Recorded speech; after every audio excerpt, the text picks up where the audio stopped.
Robin Williams dropped the microphone. The audience held their breath. In his hands, an old jacket. The Comedy Store, Los Angeles. October 17, 2013. What was supposed to be just another impromptu set, another night of laughter in a venue where Robin had performed countless times, became something no one in that room would ever forget. The air thick with anticipation. Faces illuminated by stage lights. And then silence. Not the uncomfortable kind. The kind that happens when something profound is about to break through the surface of ordinary life. Robin stood there, center stage, holding a brown leather jacket that looked like it had traveled through time itself. Worn at the elbows. Faded. The kind of jacket that carries stories in its seams. His hands trembled slightly as he ran his fingers over the fabric, and for the first time in his career, Robin Williams had nothing funny to say. But this moment, this exact moment of vulnerability, had been building for over 30 years. And the story of how it all came together would reveal something about Robin that even his closest friends never fully understood. If you want to know what happened next, what was in that note, and why it changed everything Robin believed about his own life, subscribe now. Because the most powerful moment is still ahead. It started with a phone call 3 hours earlier. Robin was at home, preparing for what he thought would be a casual drop-in set at the Comedy Store. He'd done hundreds of these over the years. Show up unannounced. Make people laugh. Disappear into the night. It was his therapy, his oxygen, his way of staying connected to the raw energy that first made him fall in love with performance. The phone rang. It was Jamie, the stage manager at the Comedy Store, someone Robin had known since the late 70s. Robin, hey. Listen, I know this is weird, but we found something in the storage room. An old jacket. Has your name sewn into the collar. From like 1982 or something. You want it back? Robin paused. 1982, a different lifetime. A different version of himself. Before the fame became overwhelming. Before the expectations turned into weights he carried on his shoulders every single day. Yeah, he said quietly. Yeah, I'll pick it up tonight. He didn't know why he said yes. He didn't need an old jacket. But something in his chest tightened when Jamie mentioned that year. 1982 was the year everything changed. The year Mork and Mindy was ending. The year he started doing stand-up more seriously. The year he met a kid backstage who would alter the trajectory of how he saw his own purpose. When Robin arrived at the Comedy Store that evening, Jamie handed him the jacket with a smile. Found it wedged behind some old sound equipment. Figured you'd want it for nostalgia or something. Robin took it, feeling the weight of it in his hands. Heavier than it should be. Not just leather and thread. Memory. Time. The ghosts of who he used to be. He went backstage to his usual corner, the place where he'd prepare before going on. He sat down, holding the jacket in his lap, staring at it like it was a puzzle he couldn't quite solve. And then, almost unconsciously, he slipped his hand into the inside pocket. His fingers touched paper. Folded. Crisp with age but still intact. He pulled it out slowly, carefully, as if it might disintegrate in his hands. A note. Handwritten.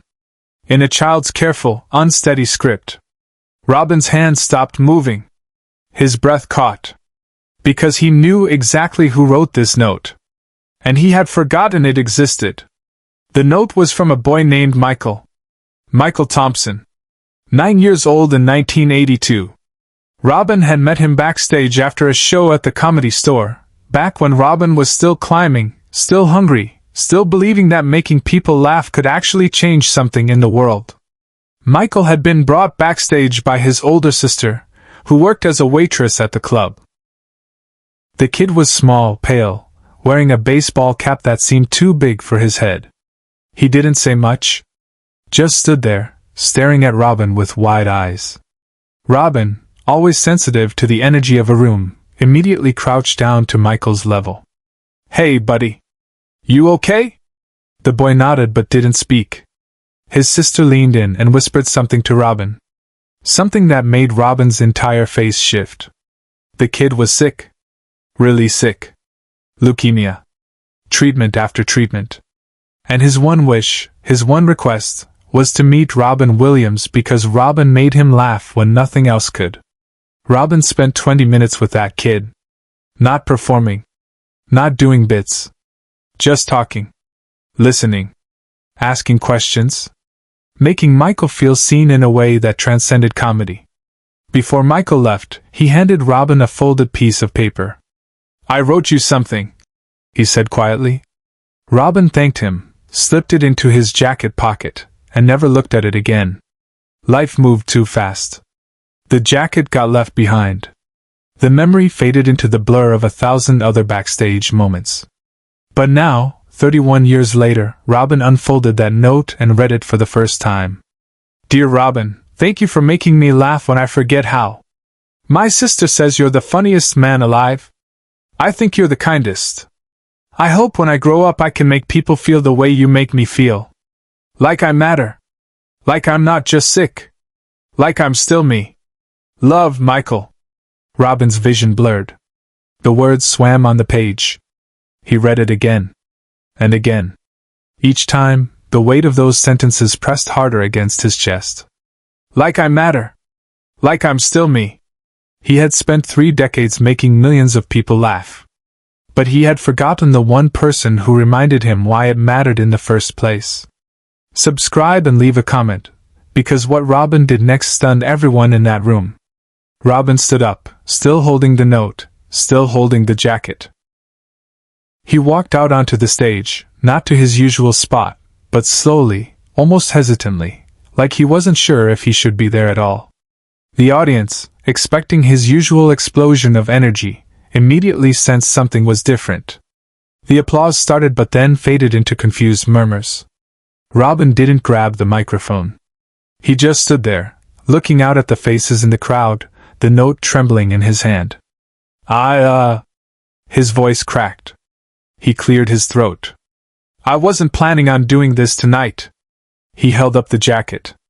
This jacket. I wore this back in 1982. Found it tonight. And I found something in the pocket." He unfolded the note, his hands shaking now, visible even from the back of the room. "There was a kid. His name was Michael. 9 years old. Sick.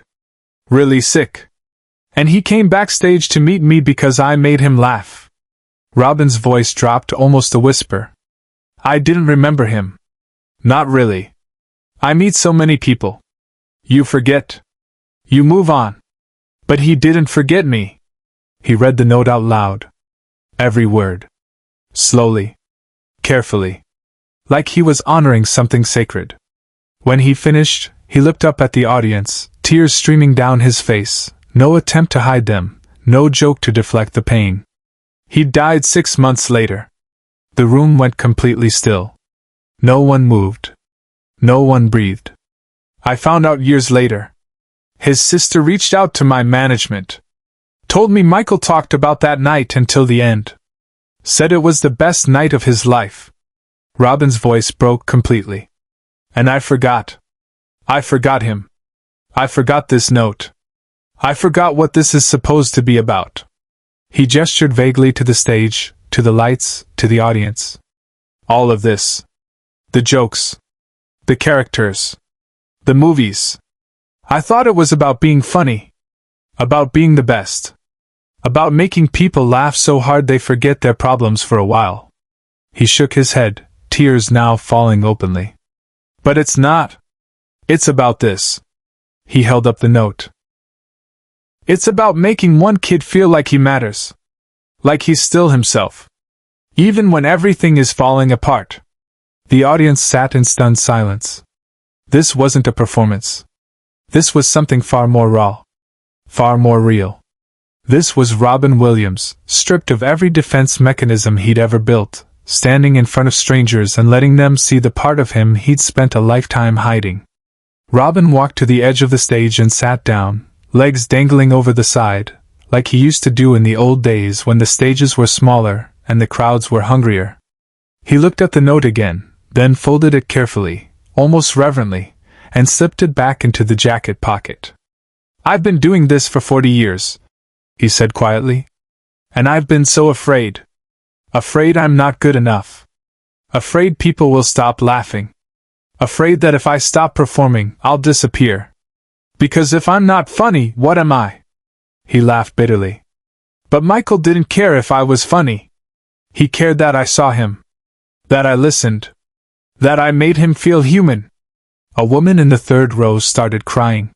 Then another. And another. Robin looked up, noticing for the first time the effect his words were having.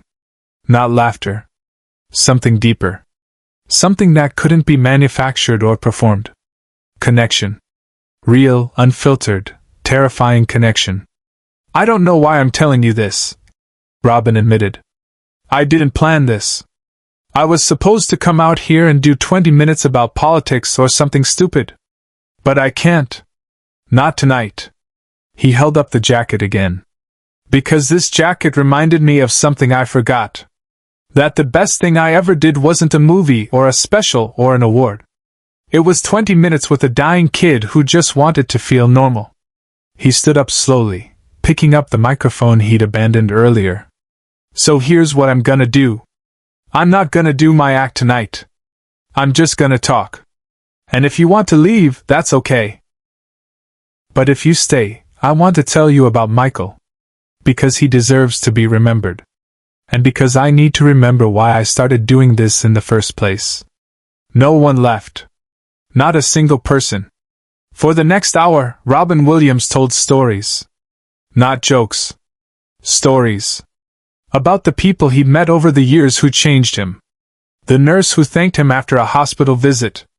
The soldier who told him his USO show saved his life. The teacher who said Mrs. Doubtfire helped her connect with her students. He talked about his own struggles. His fear. His depression. His desperate need to be loved, to be validated, to be enough. And he talked about how exhausting it was to always be on. To always be the funny guy, to never let anyone see the cracks. "I've spent so much of my life running," he said. "Running from silence. Running from stillness. Because if I stop moving, if I stop performing, I have to face the question I've been avoiding my entire life. Am I enough? Just as I am. Without the jokes. Without the characters. Just me." He paused, looking down at the jacket in his hands. "Michael thought I was. And maybe that's enough. Maybe that's all I need." The audience rose to their feet. Not in applause. Not in celebration. In solidarity. In recognition. In shared humanity. Robin stood there, tears still wet on his face, holding a jacket and a note and a lifetime of unspoken truths. And in that moment, Robin Williams wasn't a comedian. He wasn't a movie star. He was just a man, holding on to a memory of a boy who saw him for who he really was. And it was enough. After the show, Robin stayed backstage for hours. People came to him, one by one, not asking for photos or autographs, but just to say thank you. To tell him their own stories. About the people they'd forgotten. The moments they'd lost. The connections they'd let slip away. One woman, in her 60s, told him about her son, who had died 10 years earlier. "He loved you," she said, her voice shaking. "And tonight, hearing you talk about Michael, I felt like my son was here. Like he mattered again." Robin hugged her. Held her while she cried. And he cried too. Not for the cameras. Not for the story. Just because it hurt. And because sometimes, that's all you can do. He kept the jacket. Wore it occasionally over the years, always with the note tucked safely in the inside pocket. A reminder. A tether to the part of himself that mattered more than fame, more than accolades, more than any award he'd ever won. Years later, when Robin passed away, that jacket was found in his closet. And the note, still folded carefully, still in the pocket, was discovered by his family. They had it framed. Not for public display. Just for themselves. A reminder of what Robin believed, even when he couldn't always live it, that kindness is the most important thing. That being seen is a human need. That one moment of genuine connection can echo through decades. Michael's sister, now in her 50s, was contacted by Robin's family.